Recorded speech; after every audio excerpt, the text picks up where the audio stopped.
for another country. The one script's maybe not quite so long, but it's still long in the sense that it's 12 pages instead of about 14 pages, or instead of like the 14 pages or whatever it was yesterday.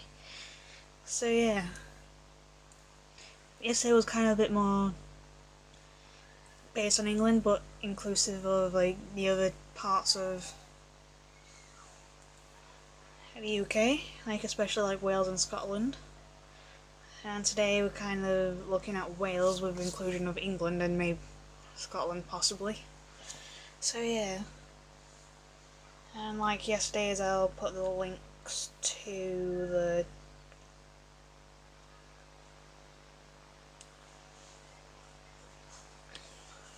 where I got all the information from in the description below.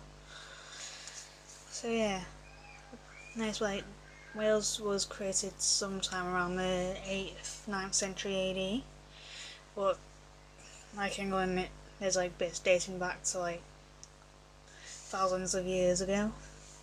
So yeah, the digging of Offa's Dyke in the 8th century was like a kind of like an ineffective border between like Anglo-Saxon England and Celtic Wales, and formalises a situation which existed for a century and a half,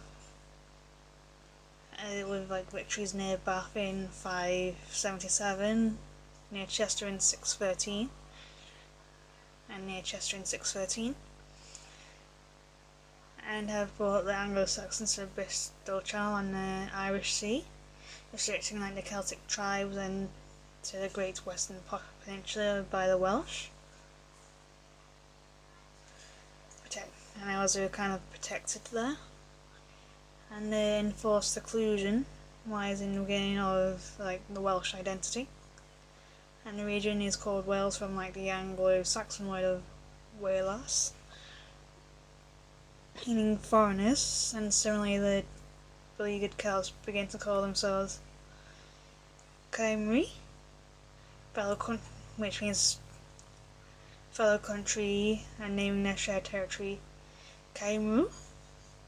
And like their Celtic neighbours like over the water in like Ireland, the Welsh have a strong tradition early of Christianity, but St. David, the patron saint of Wales, is a shadowy figure that Ireland's St. Patrick, and little is known about him except that he found several monasteries in the late 6th century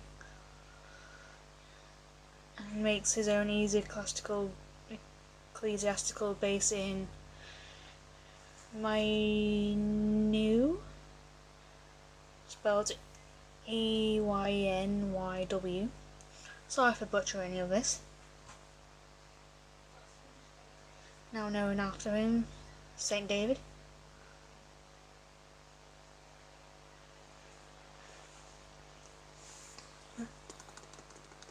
And the Welsh retain their Celtic version of Christianity for much longer than English, and the Roman calculation of Easter was not accepted in Wales until 768, last century after the Synod of Whitby. And by the middle of the 9th century, the Welsh tribes begin to merge into something resembling the nation of Wales we know today, through a usual combination of warfare and marriage between like the ruling families. Rodwy, More meaning the Great,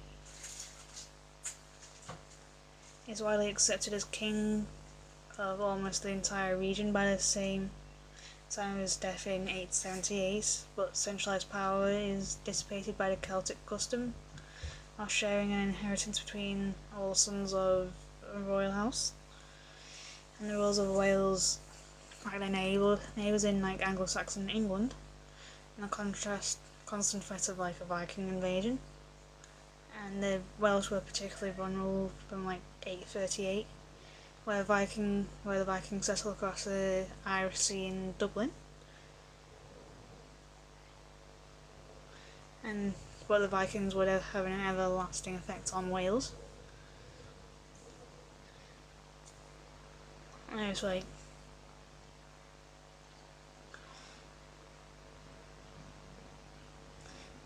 the Normans would come in and have an everlasting effect. Sorry.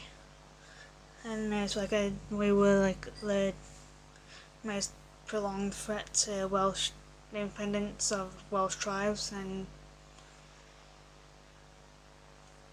by the time that the Normans did, Wales had settled down as four reasonably stable principalities. In the north is Gwynedd, in the south is Powys, the southwest of the peninsula is Deheubarth, and in the southeast Morganwg or Glamorgan. And William I made no serious attempt to conquer Wales himself, but he gives the border regions of Chester, Shrewsbury and Hereford as eldons to this feudal states, and armed sorties against Wales were some of their responsibilities. During night the task the March of Lords, March meaning border, becoming notorious for their anarchy and violence. Meanwhile, the Welsh principalities are almost constant warfare among themselves from the time their leader acquires enough power to be accepted as a paramount over the region. One of them was Rhys o Grufford in the south of the country, in a series of encounters with the English armies in the 1160s, and he is sufficiently successful for the accommodation to reach between himself and the English king.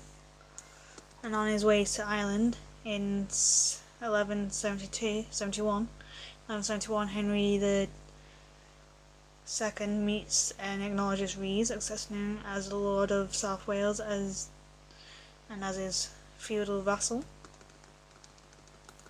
And for a while such compromise has been peace to the region, until a sign of weakness in the opposing side prompted the Welsh to greater claim of independence, or the English would control stricter controls over them. And during the 13th century, rules of the three successive generations of the royal family Gwynedd unify the peninsula so effectively they are accepted as the rules of Wales. And the first is Llywelyn of Lorweth, and on his death in 1240, a chronicler described him as a Prince of Wales. His son David II is the first man to claim a resonant title in 1244, and David's nephew Llywelyn ap Gruffydd even gets the English king to acknowledge him as the Prince of Wales. In 1258, Llywelyn receives homage of all the Welsh princes, and his status was formalised in 1267 as a treaty agreed at Shrewsbury, as it's often called the Treaty of Montgomery, between himself and the English king Henry III. Henry acknowledges Llywelyn as overlord of the Welsh fiefs and accepts his homage to the English throne as a Prince of Wales on behalf of the entire region. And this peaked national dignity for medieval Wales. The status of principality changes dramatically with the ascension of Henry III's eldest son Edward I, and proves himself far more of an aggressive monarch than his father. Llywelyn of Gruffydd acknowledged the Prince of Wales in 1269, seems almost to go out of his way in front of Henry's successor Edward I. after his succession in 1272. He fails to attend the coronation in 1274 and declines to summon to do homage and refuses to discharge a large debt to the English king. And in 1277, Edward moves decisively against the vassal of Wales, and 3 English armies marched into Wales from Chester, Shrewsbury and Hereford. Llywelyn and his forces soon isolated from the mountainous region of Snowdon, and in early November, lack of food compels them to surrender, and Llywelyn is forced to sign a treaty in November the 9th at Conway. It strips him of nearly all his territories, reducing the principality to the area of Snowdon.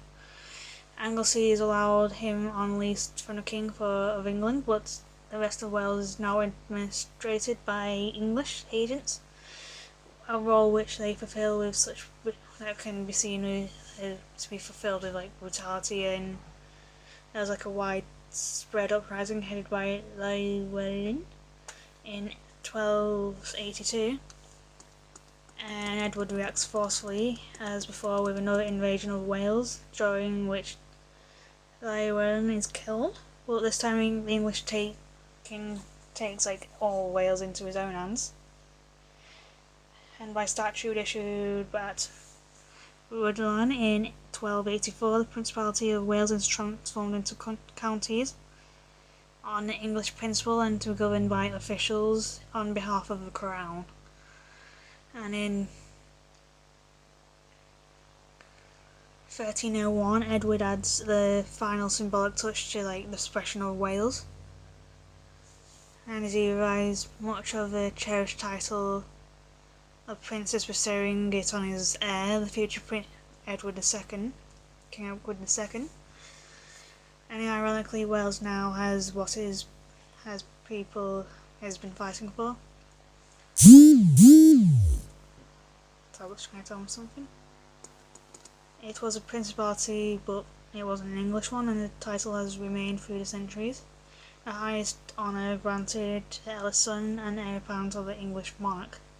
And the Welsh project could be seen as unhappy with the arrangement.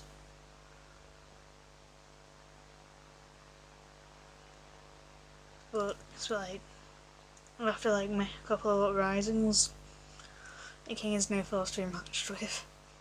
Well, English monarchs are now forced to be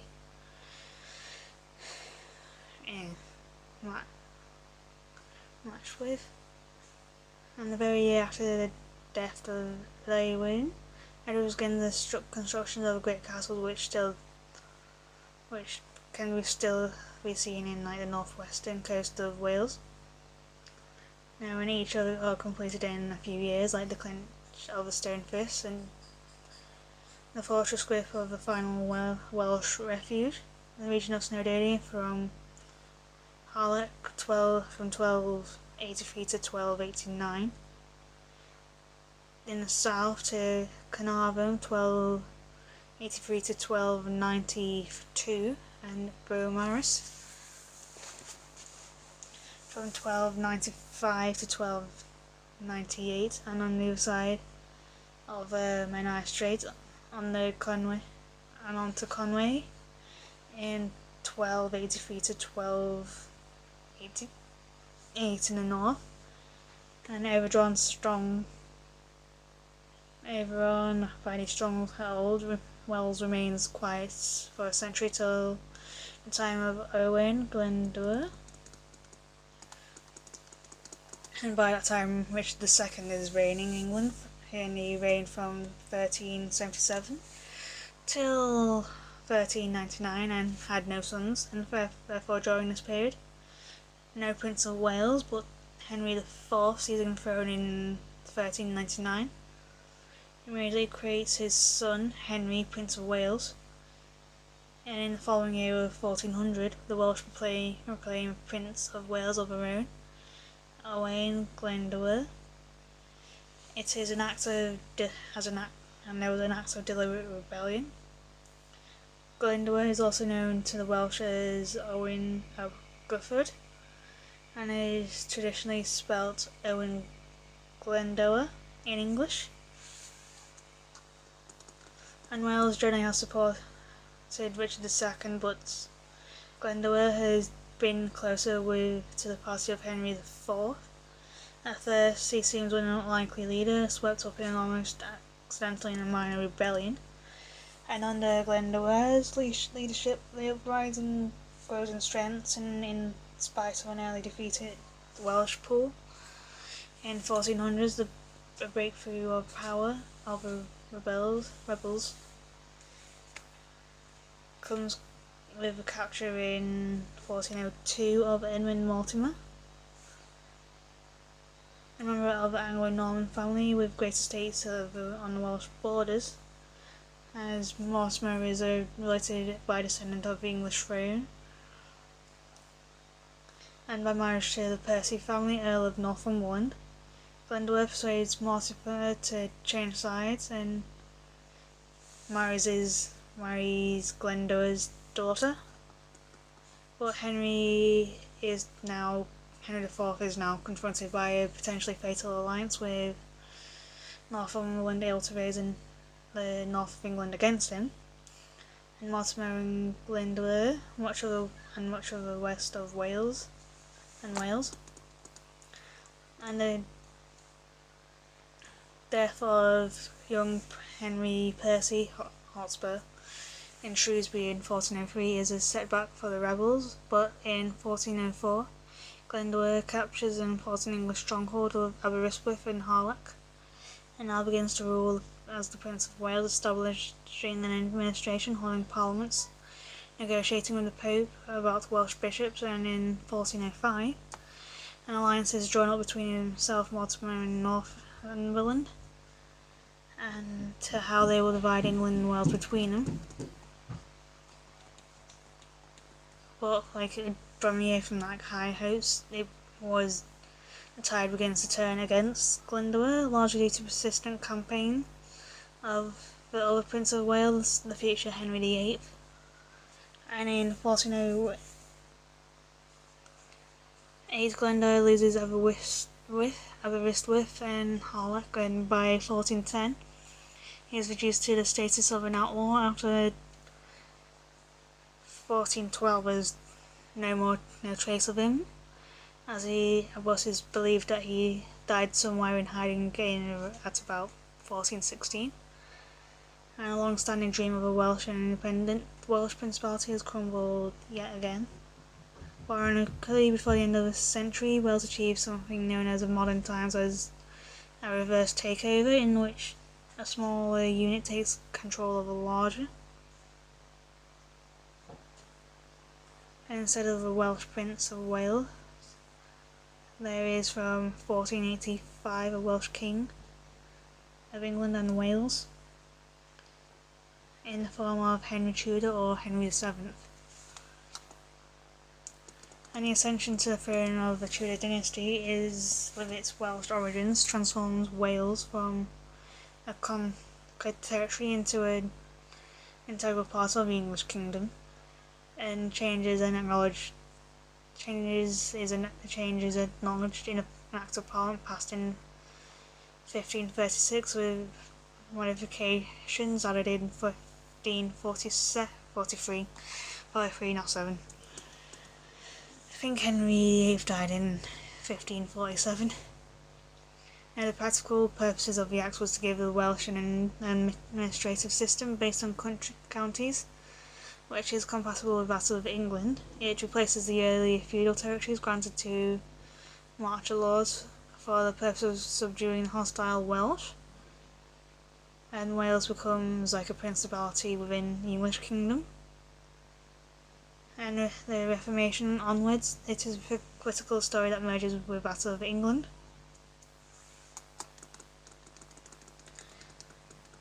Now, the Reformation, with its emphasis on the word of gods in one's own language, brings great benefit to Wales, and as in the mid-16th century there are fewer than 250,000 inhabitants of the Principality, and yet the Protestant government of Elizabeth I is persuaded to pass an act providing a Welsh translation of the Anglican liturgy in the Bible, and the Book of Common Prayer and the New Testament are pushed in Welsh in Welsh in 1567, and the complete Bible in 1588, and both both valuable focus on the Welsh language. In a version of the Celtic remain a living tongue for a larger community within the British Isles, in an unbroken tradition surviving to the present day. And at the same period, the Reformation, the attitudes, and the Renaissance have beneficial effects on Welsh literature, as the Renaissance passion for rediscovering classical texts becomes, in the Welsh context, a scholarly interest in the region's great bardic tradition of oral poetry. Important works are published in the 16th century analysing the grammar of the Welsh language and the rules of bardic poetry, as there are periods where the interest in these traditions are slackened, and the inevitable immigration and other pressures, such as the use of English in schools, gradually reduce the percentage of the population to whom Welsh is the first language to. But despite all this, the figures remain high, with Welsh speaking is 54% of the population in 1891, and the proportions reduces to 37% in 1921, and 26% in 1961, and 20% in 1991. And this present day, 20% amounts to about 500,000 people, and no more than have spoken Welsh at the most periods in the past, and sufficient numbers to be provided with radio and television in their own language. And the rediscovery of the bardic past gathers new vigour during the 19th century, answering the twin needs of Welsh nationalism and the contemporary fascination with everything medieval. Soon after the Scot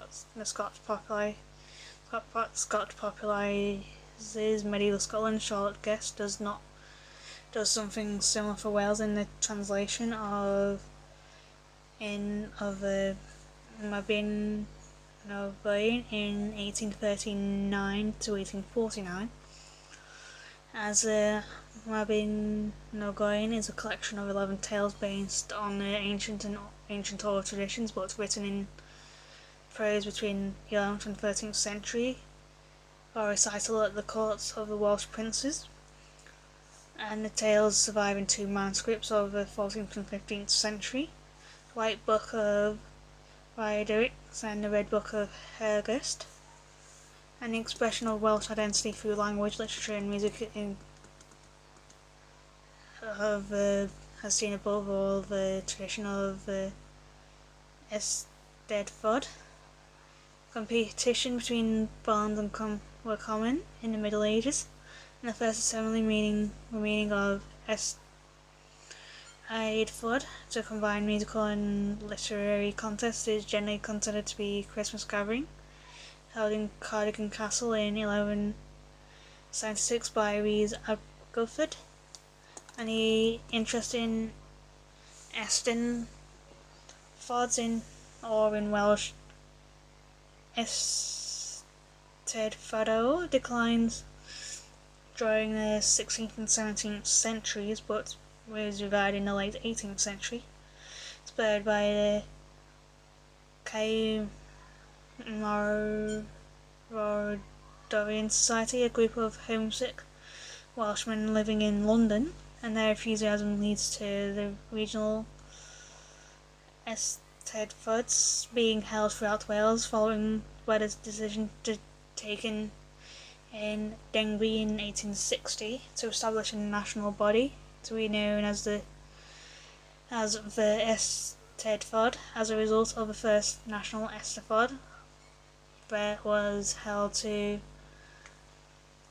Berder in 1861 and is now an annual event, as it ends each year with a changing of a bard, with the poet whose work in the National Bardic Form has won the top prize. What in the 18th century does Molinify the Eisteddfod? It provides a new outlet for Welsh musical talent with a rival of Methodism. Wales is one of the earliest centres of evangelical revival in Britain. While the Wesley brothers are still at Oxford, a Welsh layman, Howell Harris, explained the experience of Southern Revelation in 1735, which sends him on the road to be a preacher. And in 1737 he teams up with like-minded curate Daniel Rowlands, and the two already making a stir in Wales when the Methodist George Whitefield joins them for a few months during 1739, as Methodism, which was originally emotional appeal, can seem to suit the Welsh. Through the influences of Whitefield means that they adopt a harsher Calvinist variety, emphasising predestination, an issue in which Whitefield differs from Wesley's. Just as Charles Wesley provides the English Methodists an abundance of satisfying hymns and tunes, as an early Methodist minister, William Williams, does the same for the Welsh, as he is the author of upwards of 800 hymns. And the new communal tradition, the all-male chapel choir, becomes the most important characteristic of Welsh institutions. And the chapel itself is the centre of the social and cultural life, particularly in the isolated valleys, which acquire new prosperity a century on the account of coal being found. As while Wales was well equipped with raw materials for the developing industrial revolution, abundant supplies are locally available to meet the new demand for iron, particularly for the railway lines, and for the coal to fuel the furnaces of the ironworks, railway engines and steamships. The Welsh supply coal outlasts the iron, so from the mid-19th century, new iron steel works can establish near the harbours of the south coast, near around Swansea, Cardiff and Newport, where foreign ore can be imported while the coal to fuel the furnaces can be fetched a short distance from the mining valleys which run up into the hills. As these mining valleys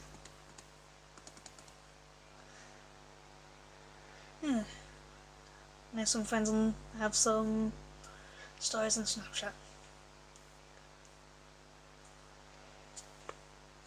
These mining valleys with their tiny communities centred on the chapel became the prevalent image of Wales, yet they are just one specific part of the country at large in the south, and elsewhere much of the Principality remains entirely agriculture, exporting mainly wool, and the north there is another industrial enterprise, quarrying slates to put on the roof of new houses for a rapidly expanding national population.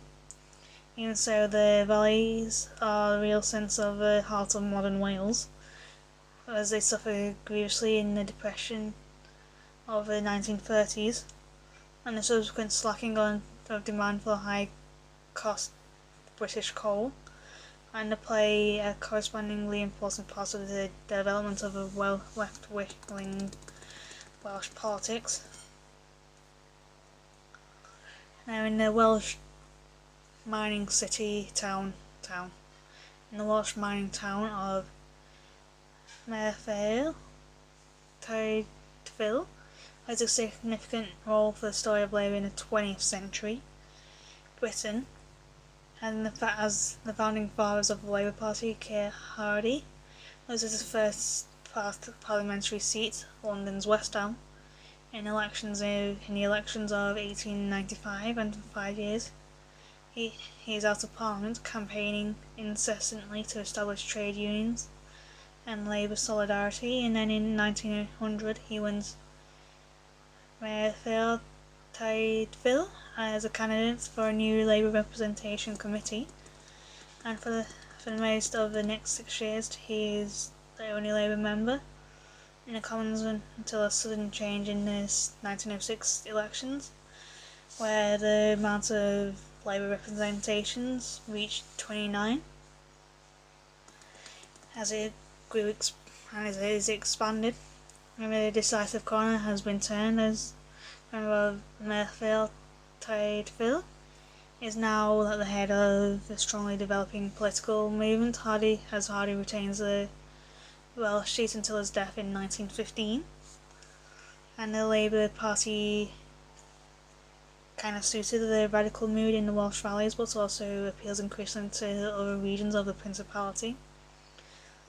And in the 1966 election, Wales returns 34 Labour members into Parliament and 3 Conservatives, and 3 decades later, after the 1997 election, there are 34 Labour MPs and not a single Conservative representing a Welsh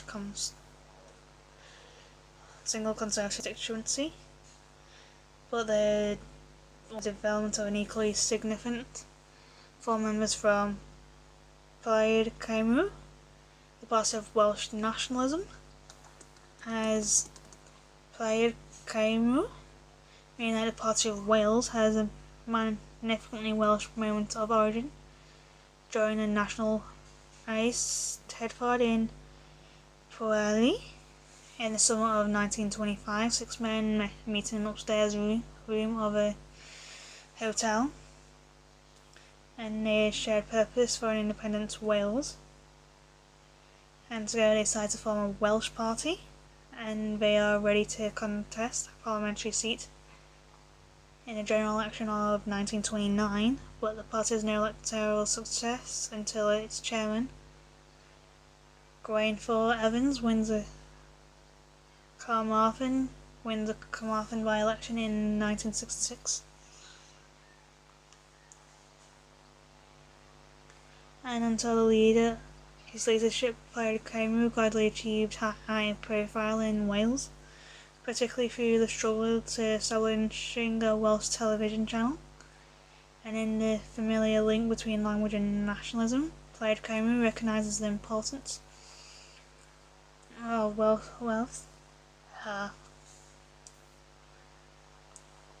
in its national cause, and the other facts that broadcasting will be a crucial factor in the survival of Welsh as a living language. Then the important argument seems to have won when the new Conservative government itself in 1979 to a Welsh TV channel, and a few months later the promise is withdrawn, whereupon Gwaenfawr Evans declares in May 1980 that he will begin a hunger strike in October, and a summer of demonstrations is followed the capitulation of the government in September. Now S4C Cynel Pedwar Cymru Channel 4 Wales begins broadcasting in 1982 as a response. And thereafter Plaid Cymru representation in Westminster rises in successive elections. 2 seats are won in 1983, 3 in 1987, 4 in 1992.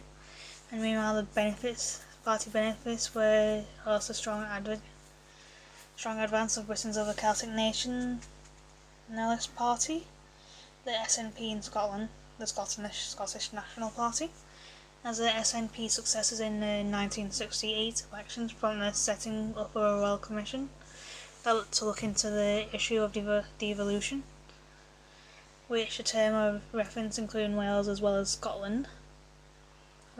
Commission reported in 1973 recommends the Scottish and Welsh Assemblies to be with devolved powers within the United Kingdom, and the topic can be controversial in some ways.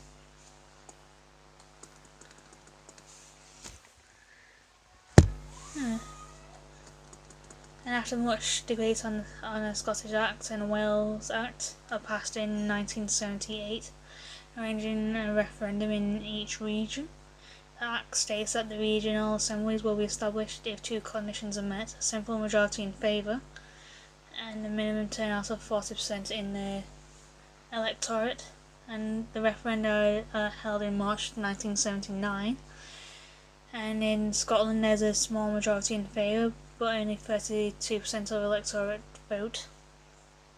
And in Wales there's a much larger majority of 4-1 against the proposed assembly. And later in 1979 a Conservative government wins a general election, beginning a spell in power which lasts 18 years. Conservative policy is against the devolution. Through the gesture, the Stone of Scone is returned to Scotland in 1996, and the issue hangs fire until 1997. As a decentralisation of power is the party manifesto, which Labour wins the overwhelming victory. In the general election of 1997, the pledge is quickly delivered. Within weeks of election a bill is passed arranging a referenda to be held. The Scots are being asked two questions: do they want a Scottish Parliament? Do they want to have tax-raising powers? The Welsh are only to vote on a single issue: whether they want a Welsh Assembly with devolved powers, which do not include tax raising. I hate that phone. In 60.4% turnout of the Scots vote, 74.3% for Parliament and 63.5% for tax raising power. In 50.3% turnout, the Welsh votes by a tiny majority is of 0.6% in favour of the Assembly. I hate that phone. Both elections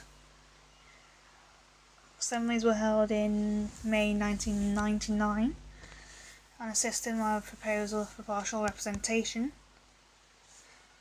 About 2/3 of candidates are returned to the past of the first past the post by basis, with the other third added a party list to achieve required balance. And in both regions, Labour wins the greatest number of seats, while falling short to an absolute majority in either. The second largest vote in the case of nationalism, with the SNP winning 35 seats of Scotland and Plaid Cymru winning 17 seats in Wales. The Conservative come third in both regions, and the Liberal Democrats in fourth. But the Liberal Democrats were the most natural allies of Labour, having enough seats to provide a coalition majority in both Scotland and Wales. And the strength of Plaid Cymru vote surprises and impresses many, though it is also argued that Labour may have lost support by the centralising manner in which Aaron Michael has been virtually imposed by Tony Blair upon the Welsh Labour Party as a leader in the run-up to the election. With 28 seats of the 60-seat Assembly, Aaron Michael forms a minority government. The Assembly is officially opened on the 26th of May 1999 in Crookhowell House in Cardiff. A new building for the Assembly in Cardiff is meanwhile under construction at that point. And however, within 9 months of the arrangement, stitched up by Tony Blair, comes apart in February 2000. The Assembly passes a vote of no confidence in Alan Michael, as he succeeded as leader of the Welsh Labour Party, and as the first Secretary of the Assembly by Rhodri Morgan, the main man kept out the job for the first time round by the vigorous efforts of the Labour Party headquarters in London.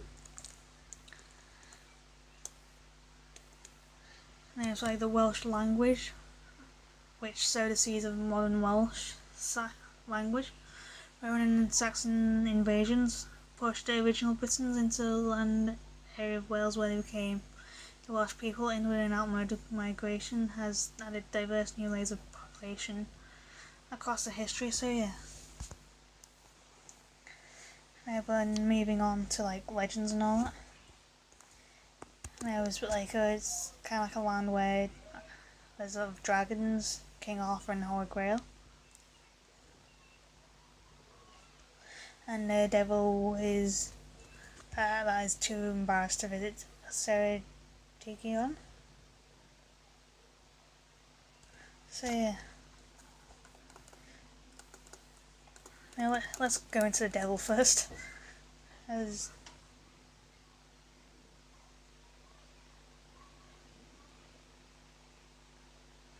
now into the legend of the devil and the Devil's Bridge. And according to the legend, the devil himself may have visited Sarah Digion in the 11th century after hearing about its breathtaking scenery. While there, he struck a bargain with a local woman whose car was stranded.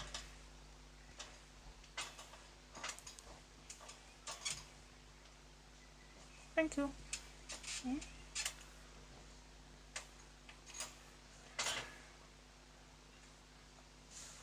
Yeah. While there, he struck a deal with the local woman whose car was stranded across the river. And in a bid to buy her soul, the devil said he'd build her a bridge in exchange for the soul of the first living thing that crossed it. And when the woman threw a loaf of bread across it, which her dog then chased, and the devil was never seen in Wales again, as he was too embarrassed about being outwitted by an elderly woman. And in the village today, village of Devil's Bridge today, there are 3 crossings of a river across the river. The eldest was said to have been built by Satan himself. There's also the Lady of the Lake, and they said that it was at Lynn where a remote lake in the Black Mountains where a young farmer named Gwen won bird and then tragically lost the love of his life. And he fell in love with a beautiful woman who emerged from the water, and she agreed to marry him, but warned him she would leave him forever if he struck her 3 times. They happily lived for many years and had 3 sons, but when Gwen struck her playfully for the 3rd time, she disappeared into the lake and he never saw her again. And she would sometimes reappear to her sons and teach them the power of healing with herbs and plants. And they became skillful physicians, as did their children after them. And some of their ancient remedies have survived in the Red Book of Hergest, one of Wales' most important medieval manuscripts. There's also Nantios cup. The cup is said to be the Holy Grail used by Joseph of Arimathea to catch Christ's blood while interring him in his tomb. And medieval chroniclers claim Joseph took the cup to Britain and founded a line of guardians to keep it safe. and it ended up in Nantos Mansion near Aberystwyth, attracting visitors who drank from it, believing it has healing powers. And a couple picks this with bits nibbled off by the sick in the hope of a miracle cure. And the belief in the cup's holy powers have persisted despite the 2004 television documentary in which experts found it dated from the 14th century, some 1,400 years after the crucifixion. And in July 2014, a police operation was launched to find it after it was stolen. So yeah, someone must really believe in the miracles of a cup.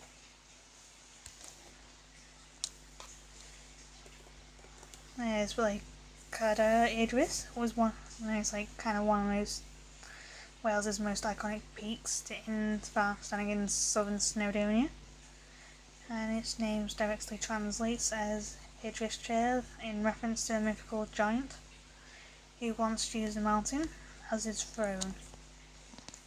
As there are numerous stories and legends associated with the mountain and Idris, but a few nearby lakes such as Inn are reputed to be bottomless, and those who venture up the mountain at night should take heed before sleeping on its slope. So, it's also said that those who sleep on the mountain will awaken either as madmen, a poet, or indeed never to wake again. Angelistor. Very closely is villages in Langano, a midway between Abergele and Llanwrst, lean their firm gates from supernatural things being under the boughs of a 3,000-year-old yew tree, and each Halloween on the 31st of July, the Angelistor is said to appear in the medieval church of Llangerwy in Conway, and of those dates it solemnly announces in Welsh the names of those parish members who will die shortly after. The churchyard contains the oldest living thing in Wales, a yew tree which botanists believe to be over 3,000 years old. There's Cantref Gwaelod. There's the Kingdom of Myers Gwaun now, more commonly known as Cantref Gwaelod, is said to lie under the Irish Sea in Cardigan Bay, and was ruled by Gwenno Garanir Longshanks, born around 510 AD. Land was said to be extremely fertile, but dependent on a dike to protect it from the sea. The dike had sluice gates which were open to low tide to drain the water from the land, and closed as the tide returned. And around 600 AD, a storm blew up from the southwest, driving the spring tide against the sea wall, and the park-appointed watchman, Sephanin, a heavy drinker and friend of the king, was at a party in the king's palace near Aberystwyth, and some say he fell asleep due to too much wine, or that he was too busy having fun to notice the storm and to shut the gates. And the water gates were left open, and the sea rushed into the flood to flood the land of Cantref, drowning more than 16 villages. And then there's Merlin's Oak. Merlin's Oak stood in the centre of Carmarthen amid the legend of King Arthur's famous wizard who had placed the protective curse on it. And in local tradition, the wizard said Carmarthen would drown if the oak were ever removed, and some even said a curious pointed knot in the tree was the face of Merlin himself. In fact, the tree was poisoned in in the 1850s by a local. He objected to people holding meetings beneath it, but its trunk was preserved within iron railings. It was then removed from the town when someone set it on fire at the end of the 1970s. And Carmarthen then suffered its worst floods for many years. Bardesley Island, off the coast of the Lynn Peninsula, meanwhile, is said to be the burial place of Merlin, who lies in a glass coffin surrounded by 13 treasures of Britain and my 9 bardic companions. Now moving on to a dog called Gelert. And in the village of Bedgelert in Gwynedd literally means Gelert's grave, and is supposedly the final resting place for Welsh's most famous dog and possibly most beloved. It is one that I have heard like a couple of times over, and I have a feeling I think I even went to go and visit the grave at one point, as I have been to the village of Bedgelert a couple of times. The canine belonged to Llywelyn in the Great, Prince of Gwynedd, and one day he was out hunting one day with his wife, leaving their baby son with a nurse and a servant to look after him. Now when the nurse and the servant went for a walk in the mountains, leaving the baby alone, when Llywelyn, Lieutenant Gelert, came running out to the lodge towards his master, covered in blood. Llywelyn rushed into the baby's room to find a cradle overturned and no sign of his son, and which filled him with grief, and drew his sword and killed Gelert. As the dog died, his whimpers were answered by the sound of a baby crying from behind the overturned cradle. And when Llywelyn pulled aside the cradle, he found his son unharmed and the body of a huge wolf next to him. With huge remorse, Llywelyn buried Gelert in a meadow nearby and marked his grave with a cairn of stones.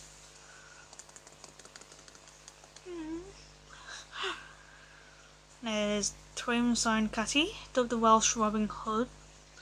Twym's son Catty was actually a bard and genealogist called Thomas Jones.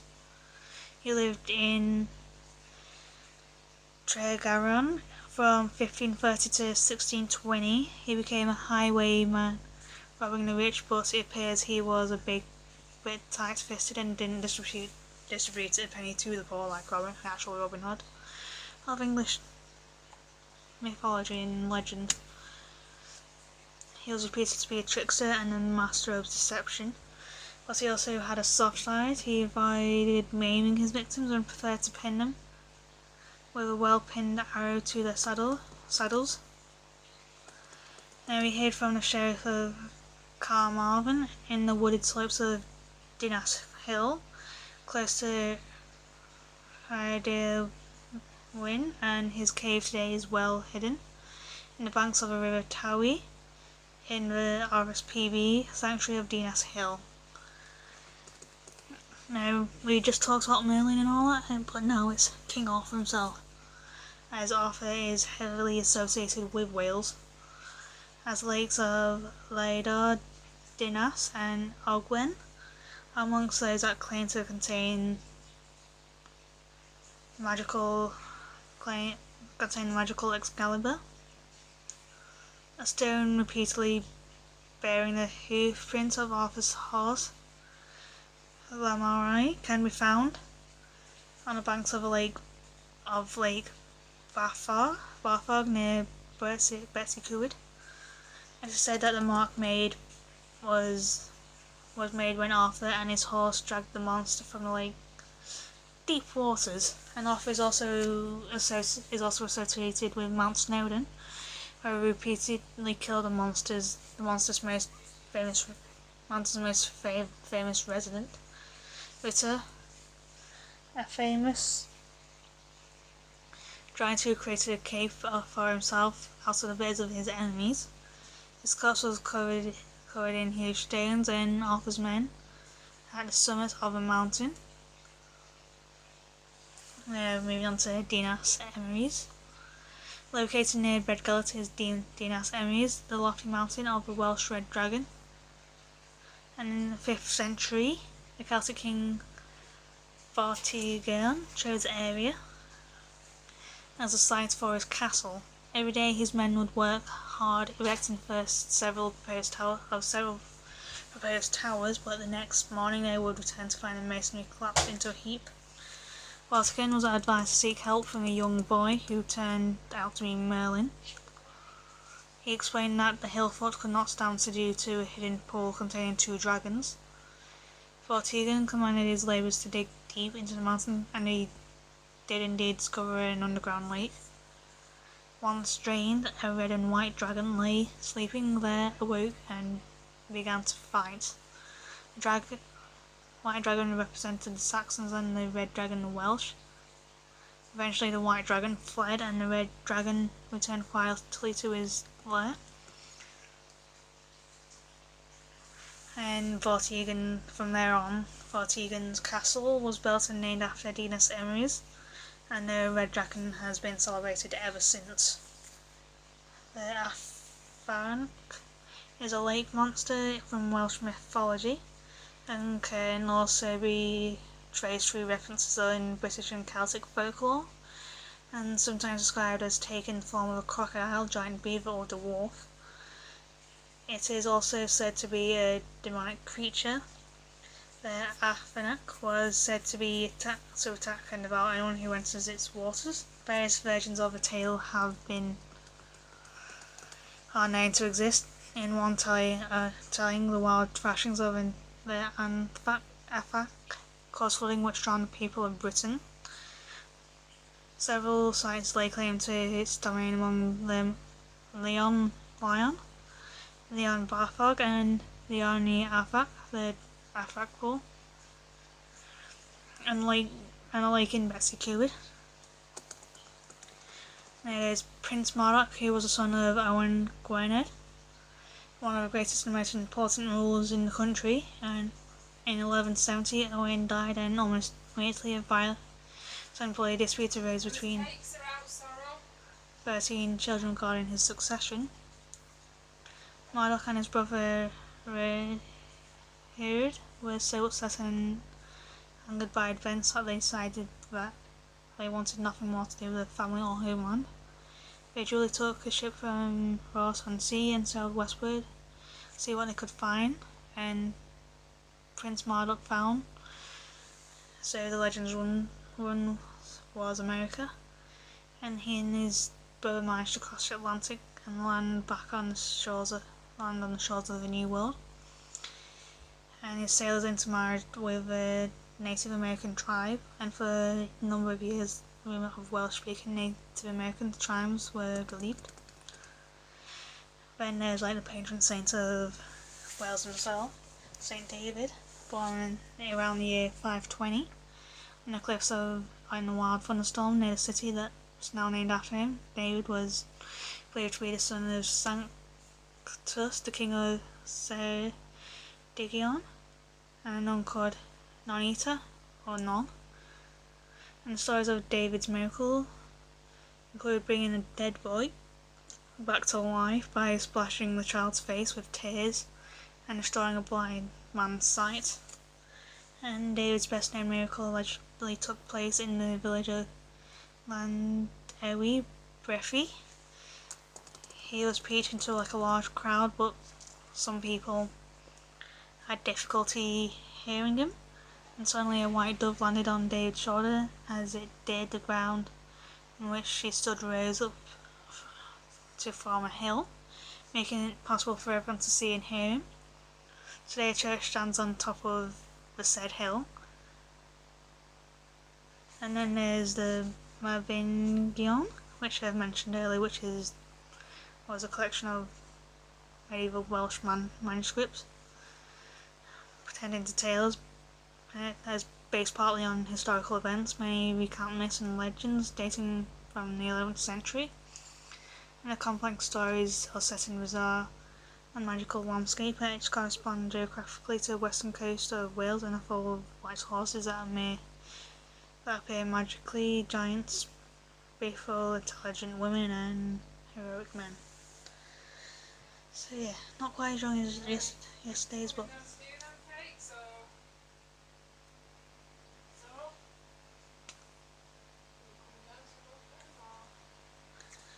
yeah. But yeah. And it's like with every other video like I've done, I've only really scratching the surface of everything. So yeah, I'll see you all tomorrow, and probably should have worn this tomorrow, as I'll be likely talking about Scotland tomorrow. So yeah, au revoir.